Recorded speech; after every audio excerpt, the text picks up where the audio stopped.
I am so excited to share with you all the first of my series of videos that I talked about in my introductory video.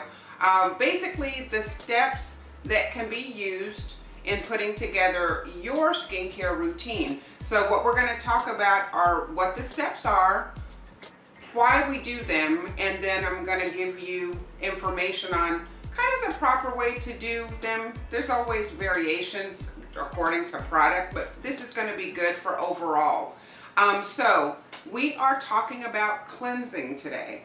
And cleansing is, I always say that it is probably the most important step, because if you think about it, if you want to mask but your face is dirty, it's not going to work quite as well. If you're trying to put on a moisturizer and your face is not clean, it's not going to penetrate that well. So basically we need to make sure that we are cleansing, but that we're cleansing properly. Now what does that mean? Basically what that means is you want to use a cleanser that is appropriate for what is going on with your skin. For instance, I had a client at one point who was really frustrated. She was trying to get rid of her oily skin. And so when I talked to her about, okay, well, what kind of things are you doing? Well, my friend uses this really good cream cleanser, so I use that too.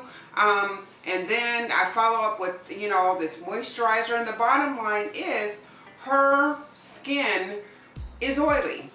So to use a creamy moisturizer for oily skin, she never really got clean. So let me explain to you kind of the basics on why we even cleanse the skin. During the day, everybody's skin, whether you're dry, normal, oily, you've got aging skin, your texture's rough, you have dark spots, pimples, you name it, everybody's skin perspires and everybody's skin produces oil.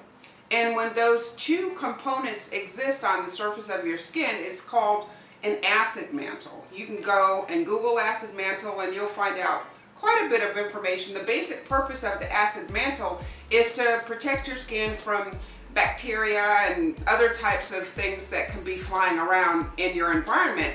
But the other thing that happens when you have your acid mantle is that as you go through your day, whatever pollutants are in the air around you are attracted to your acid mantle, if you will. So for instance, here's a good example of, if you can imagine putting Vaseline all over your face or on your arm or some other part of your body and walking outside and it was dusty and dirty and everything else, if you were to check your arm a little bit later, do you think you'd have all kind of stuff stuck to it?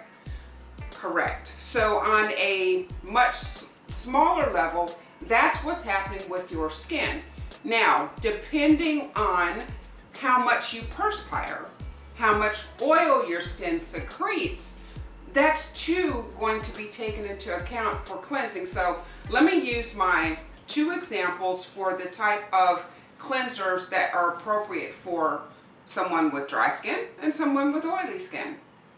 Generally, a person that has dry skin is going to do better with a cream cleanser, because a cream cleanser is not only going to cleanse and emulsify the oils, but it's also going to not strip too much, because if the skin is dry, it can't afford to have a lot of oil taken away. Does that make sense? So by the same token, somebody who's got oily skin is going to need more of a gel type cleanser. Now, not to say that that's the only kind of cleanser, but generally a gel type cleanser or some variation thereof is going to work well for an oily skin, because it's going to help to not only emulsify the oil, but to help kind of wash more oil away, which is what an oily skin would need.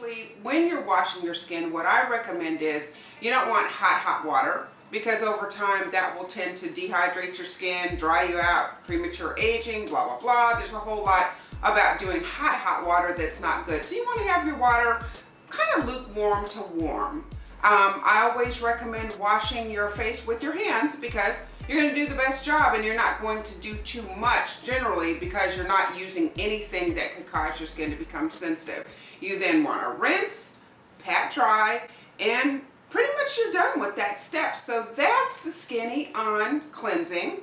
Hope you were able to get some information here that helps you figure out what type of cleanser is going to work best for you. It's not a one size fits all as far as the cleanser category goes. So you need to know how these different things that are going on with your skin can affect your choices. We also offer an absolutely free comprehensive skincare analysis. You can see it on the home page. You can click in and answer all of our questions, and we can actually give you a routine according to the products that we carry that should do a great job for getting your skin where you want it to be. I am so happy to see you here today. I hope you have a blessed day. Please follow me over to my next video. Click on the link below as you'll be able to get more information on cleansers from our website page. And again, have a blessed day. I'll talk to you soon. Bye-bye.